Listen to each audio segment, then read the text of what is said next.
आज संसदेच्या बाहेर आधीच वातावरण तापलेलं आहे। त्यामुळे आता विरोधकांची संसदेच्या आज सभागृहातली रणनीती काय असेल बघावं लागणार आहे। आपण पाहतो संसदेच्या सभागृहात जाताना मल्लिकार्जुन खरगे, प्रियंका गांधी, त्याचबरोबर विरोधातले सत्ताधारी खासदार आपली प्रतिक्रिया नोंदवण्याचा प्रयत्न करतात। निषेध केला जातो आहे आणि प्रधान सॅक अशा प्रकारे त्यांच्या हातामध्ये सध्या पोस्टर्स आहेत।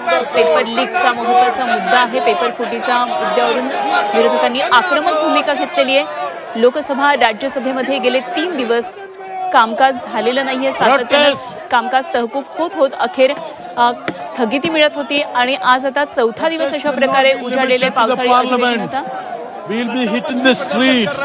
There will be a culmination of the protest that is on the streets with the parliamentarians. We have decided that we will stick to our demand for the resignation of the Education Minister, Mr. Dharmendra Pradhan. We will not go back an inch. He has to resign forthwith. इस्तीफा low, बच्चों से माफी मांगो और Delhi police के दरिंदों को सजा दो जिन्होंने बच्चों को मारा है।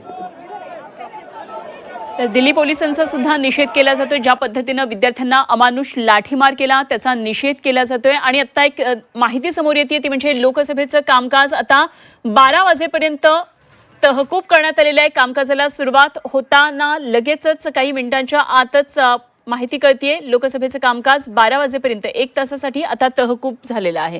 त्यामुळे आजही चिन्ह एकंदरीतच सध्या तरी दिसत नाही की लोकसभेचं कामकाज आज सुद्धा होऊ शकेल। विरोधक आणखी आक्रमक पवित्र्यामध्ये आहेत। सलग चौथा दिवस आहे संसदेमधल्या गदारोळाचा। कामकाज आता 12 वाजेपर्यंत लोकसभेतलं तहकूब झालेलं आहे। संसदेचं पावसाळी अधिवेशन सुरू होऊन आज आता 4 दिवस होत आहेत। चौथ्या दिवशी कामकाज पुढे जाईल असं आजही चिन्ह दिसत नाहीये। एकंदरीतच विरोधक विद्यार्थ्यांवर झालेल्या लाठीमाराविरोधात प्रचंड आक्रमक आहेत। नीट पेपर फुटी प्रकरणामध्ये धर्मेंद्र प्रधान यांचा राजीनामा घ्यावा या मागणीवर विरोधक सुद्धा ठाम आहेत आणि विद्यार्थ्यांच्या आंदोलनाला त्यांनीही प्रतिसाद दिलाय।